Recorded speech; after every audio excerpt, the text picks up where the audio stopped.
좀 제목이 이상하죠? 시니어들이 세상을 구하는 시대? 그런데 시니어들이 세상을 구하는 시대에 대한 논의는 이미 좀 됐어요, 사실은. 됐는데 우리가 잘 모르고 있는 거죠. 그 오른쪽에 있는 사진을 보면 얼마나 멋있습니까? 나이든 이 나무가. 정말 참 멋있는 모습이 보이죠. 근데 시니어들이 이렇게 멋있게 나이 들어가야 된다는 생각에서 이 사진을 제가 줬습니다. 그런데 시니어들이 세상을 구하는 시대는 과연 올까? 이런 생각을 해본단 말이에요. 나 자신을 비롯해서 내 주위의 친구들, 그리고 부모 세대들을 가만히 생각해 보면은, 시니어들이 이게 힘들고 부담만 되지, 이게 도움이 될까? 이런 생각을 하는데, 결론은 이렇습니다. 그런 시대는 반드시 와야만 한다. 그리고 충분히 가능하다.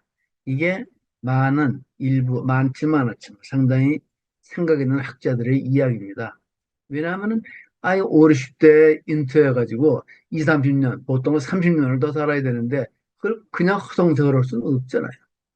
그렇기 때문에 에, 반드시 와야 되고 또 이게 가능하냐? 이걸 여러 가지로 따져보니까는 가능하다 이런 얘기입니다. 오늘 이런 얘기를 좀 하려고 합니다. 우리가 고령사, 맨 처음에는 고령화 사회라고 한단 말이에요. 그래서 에이징 소사이어티라고요. 그리고 고령화에서 고령사회가 됐어. 에이지드 소사이어티. 그리고 초고령 사회를 우리가 슈퍼 에이지드 소사이어티라고 하는데 이 말은 유엔에서 썼다 그러지만 사실은 근거는 없어요. 그런 학술적인 근거는 없는 얘기입니다. 근데 대충 많은 사람들이 현실이 그러니까는 이걸 아마 인용을 하고 있는 것 같아요. 또 한국은 이미 2000년도에 고령화 사회에 들어갔고 지금 고령 사회고 그리고 몇 년 후, 2년 후에 거의 20% 이상의 65세 이상 인구가 되는 초고령 사회가 된다고 그러는데 여기에 대해서 사람들이 얘기는 하지만은 실감하고 거기에 대한 대책을 생각하는 사람들은 실제로 그렇게 많지 않은 것 같아요. 왜냐하면 이 고령 사회라는 인식이 안 좋은 것 같아요. 그 영어로도 미국 사람들도 말이에요. 또 노인, 우리말로 하면 노인인데 영어로 하면 old person이란 말이에요. old person이라는 용어보다는 senior citizen이라는 말을 많이 써요. 혹은 aged citizen 이런 말을 쓰는데 나는 senior citizen이라는 말이 좋아요. 그래서 내가 앞으로 senior citizen, 우리말로 시니어 시민들이라는 말을 많이 쓰려고 그럽니다. 고령화는 물론 전 지구적 문제입니다. 그런데 가장 심각한 곳은 바로 우리가 살고 있는 한국이에요. 전 세계 모든 나라 사람들이 다 이해하고 있습니다. 그런데 여기에 대한 대책을 말이에요.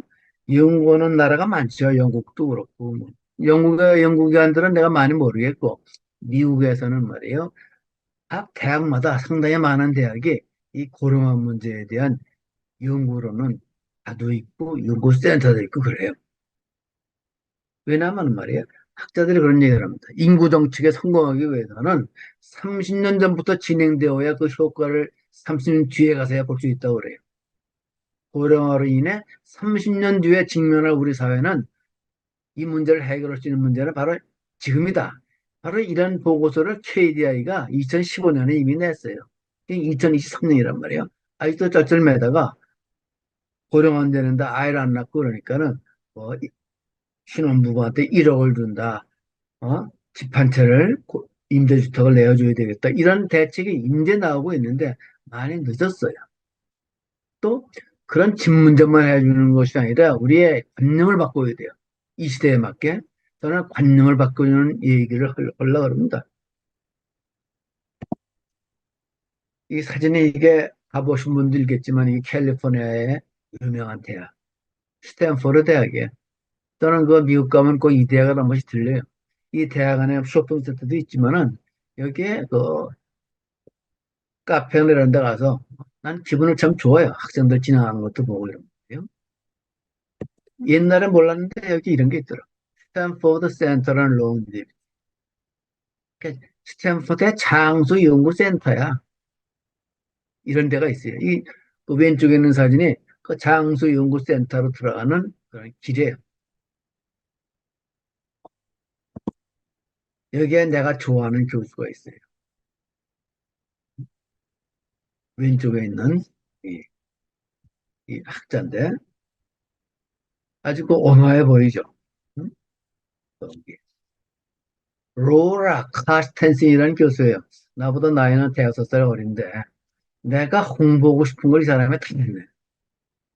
깊이 있게. 그래서 내가 참 이분을 좋아해요. 근데 이분이 쓴 글 중에 내가 좋아하는 글이 이런 글이 있어요.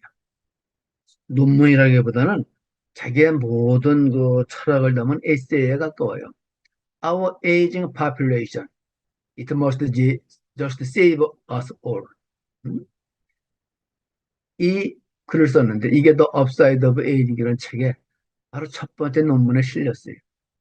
그런데 정말 아주 쉽고 그렇지만 깊이 있는 내용을 썼기 때문에 이, 이 소위 로라 카스텐슨 교수의 얘기를 중심으로 제가 짤막하지만은 어, 고령화 사회에 대한 미래, 소위 우리의 그 소위 시니어 시티즌의 미래에 대한 현실과 전망 이런 얘기를 요약해 보겠습니다. 이 양반 글의 핵심은 이래요. 고령화 사회를 바라보는 두 가지 시선. 물론 다 알겠죠. 핵심으로 말하면 고령화 사회를 긍정적으로 밝게 보는 시선과 또 하나는 아주 어둡게 바라보는 시선이 있는데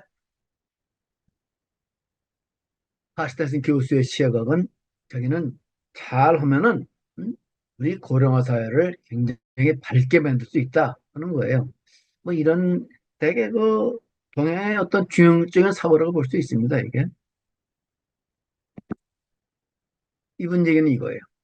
21세기 초의 핵심적 도전 과제는 바로 지금의 핵심적 도전 과제는 나이가 들면서 나타나는 긍정적 요소들을 사회를 위한 인프라 구축에 활용하는 것이다. 옛날에 이 말이 얼마나 멋있는지 잘 몰랐는데 근데 생각을 해보니까 이렇게 멋있는 말이 없는 거예요. 이 시대에 가장 문제는 저출산 문제이기도 하지만은 또 하나는 고령화 사회 문제예요, 사실은.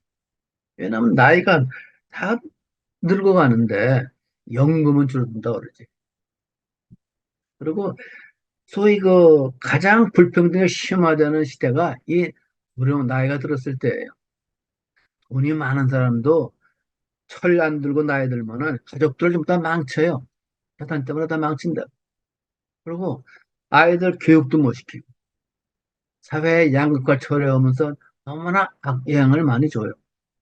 그렇기 때문에 돈이 많아도 문제고 돈이 적어도 문제고 그럼 무엇이 이 문제를 해결할 수 있느냐? 여기에 대한 이 얘기를 좀 해보려는 거예요. 아, 이건 아까 그 말이고 영어로는 부른 거고 A key challenge of the early 21st century 아까 그 말을 한 거고 그러면 지금 이 시대의 그 가장 큰 자원은 뭐냐? 국기도 아니고 석탄도 아니고 AI도 아니에요. 이 시대 요구하는 가장 위대한 새로운 자원은 또 이 로라 카스텐스 교수에 의하면은 성숙한 노인이라는 거예요. 그래서 심각한 뇌질환만 없다 그러면은 나이가 들면서 얻는 이득이 노화로 겪는 기능적 쇠퇴를 상쇄할 수 있다. 이제 노인은 인류 역사상 처음으로 새로운 사회자원이라는 의미를 갖도록 재탄생할 수 있다. 자녀를 다 키우고 실용적 지혜를 갖추고 정말 소중한 일에 더 많은 시간과 돈을 갖고 의미 있는 투자를 하려고 애쓰는 이 시대의 신노년층이 굉장히 많다는 거예요. 그리고 전 그 미국에서 그런 사람들을 많이 봐요. 그들이 바로 이 장수 사회에서 아까 말하는 슈퍼 에이드 소사이티 초고령 사회에서 새로 출현한 인류의 위대한 자원이다. 이런 얘기인데 정말 전 감동 깊게 이 글을 봤습니다. 이게 바로 지금 말한 영어 표현이고 그러면 The Future of Aging Society 나이 든 사회의 미래, 고령화 사회의 미래, 초고령 사회의 미래 여기에 대해서 한번 이거 좋은 점과 나쁜 점 두 가지 시선을 정리한 거예요. 누움세이어스 다시 말하면 절망적으로 보는 사람들은 failure of success. 인류가 말이에요. 의학이 발전하면서 장수사를 만들었는데 이건 실패다. 오히려 안 좋다. 그래서 그레이도 회색의 절망, 어둠, 그리고 브레이크 뱅크, 파산, unproductive. 나이 들면 비생산적이 된다 이거예요. 이런 시선을 가진 사람이 있고 또 하나 또 낭만적인 사람이에요. 로만티스트. 에이징 is aging. 나이 드는 거는 현명하게 되는 것이다. 또 나이 드는 것은 패션, 박률적인 되는 것이다. 본드링 라이프, 나이 드는 거는 깊이 있게 사색을 하는 삶에 들어가는 거다. 그리고 나이 들면서 seeking joy and peace, 기쁨을 찾고 평화를 찾는다. 이건 아주 로만티시스트의 그 견해인데 난 주위에 두 가지 경우를 다 봐요. 물론 더 많이 보는 건 룸세이어의 견해죠. 그런데 the truth lies somewhere in the middle. 이거를 저희 진리가 중간에 있다는 거를 이 가시텐슨 교수는 학자예요. 제론톨로지스트. 노는 학자예요. 그거를 그냥 엄밀한 학술적인 데이터에 의해서 500편의 논문을 쓰면서 연구하고 또 그런 단체들을 만들고 하면서 느낀 경험을 정리한 거예요. 그러면 먼저 고령화에 대한 냉정한 시각부터 살펴보자. 우리가 다 알더라도 말이에요. By very advanced age, 나이가 들면서 관절염도 그냥 생기고, 뭐, 고혈압도 생기고, 근육도 약해지고, 디멘션, 치매도 많이, 5년마다 말이에요. 65세 이상 넘으면 5년마다, 더블이 된다는, 이 현실이에요, 이게. 이런 많은 도움세예요. 이게 과학적으로 밝혀지고 있단 말이에요. 그런데, 그럼에도 불구하고, 카스텐슨이 고령화 사회를 낙관적으로 보는 이유는 과학적 진보가 없더라도 고령화 그 자체에 잠재력이 있기 때문이다.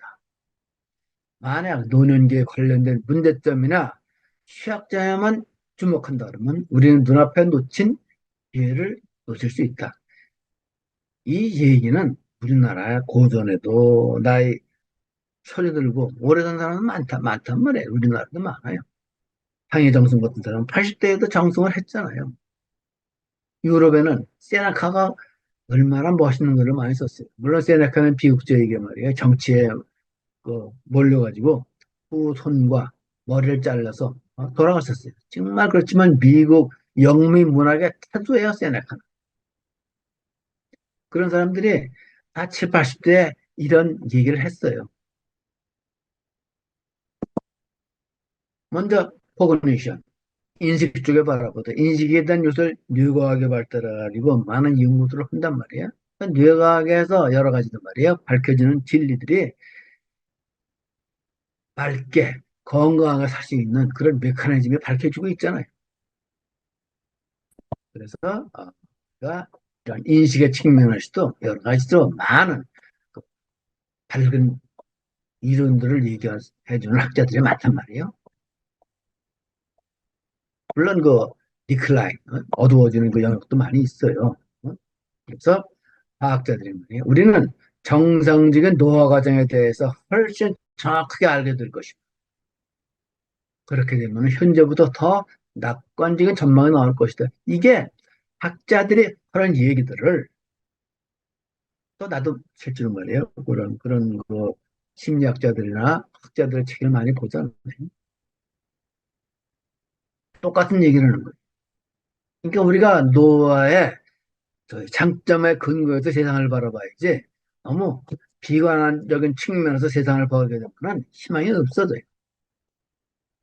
따라서 고무적인 사실은 이런 그 노화에 나타나는 여러 가지를 말이야 변화가 관절염이 안 좋고 고혈압이 생기고 안 좋은 게 일상생활에 크게 지장을 주지 않더라 현실적으로 바라보니까 행동이 늘어진다고 해서 학습 능력이나 일상의 문제 해결 능력이 반드시 떨어지는 건 아니다. 신기하게도 말이에요. 인지 과정의 근본적 부분이 쇠퇴하더라도 논리적 기능은 떨어지지 않는다. 우리 형들이 다 80대라도 시작됐단 말이에요. 이 양반들 지금도 차 운전하는데 아무 지장 없고 얘기할 때 나보다 더 과학적인 데이터에 근거해서 얘기를 잘해요. 현명한 판단을 하시고. 또 우리 내 직계 위에는 많이 돌아가셨지만 살아계신 몇 분을 만나보면은 물론 그 중에는 이제 어두운 치매기에 있는 분도 있지만은 명랑 인생을 낙관적으로 보고 즐겁게 사는 노인들도 있어요. 내 주위에 내 친인척 중인데요. 그렇게 보면은 이 말이 맞는 거예요. 그래서 내가 주의 있게 생각하는 거는 The Power of Aging Brain, 나이 든 뇌의 힘. 음? 여기에 대해서 쓴 여러 가지 우리가 책들을 많이 보고 생각을 바꿔야 되겠다. 우리 나이 들어도 기억력은 나빠져요. 기억력은 분명히 나빠져요. 그렇지만은 그동안에 충분히 쌓인 여러 가지 지혜가 있단 말이에요. 그 지혜를 다 못 써요, 우리가. 그 지혜만 잘 써도 나이 들면서 어른으로서는 우리가 잘할 수 있다. 그리고 사회의 짐이 아니라 사회의 어떤 큰 보탬이 되는 역할을 할 수 있다. 이런 얘기를 할 수가 있습니다. 그래서 정신적 노화에 관한 신뢰성 있는 연구 결과에 따르면 나이가 들면 인생에 대한 실용적 지혜가 풍부해진다.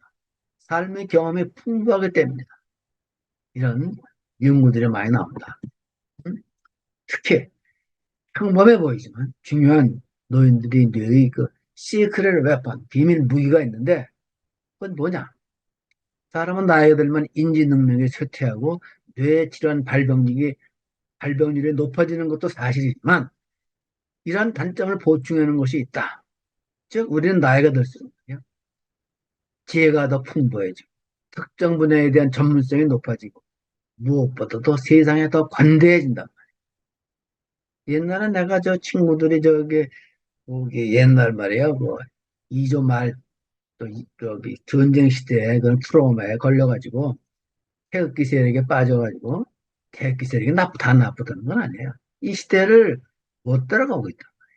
이 시대 젊은이들은 말이에요. 에어비앤비에서 또 숙소를 좀 오고 응? 아이폰으로 모든 일 다 하잖아요. 누가 젊은이들의 신문 봅니까? 요새 다 인터넷으로 말이에요.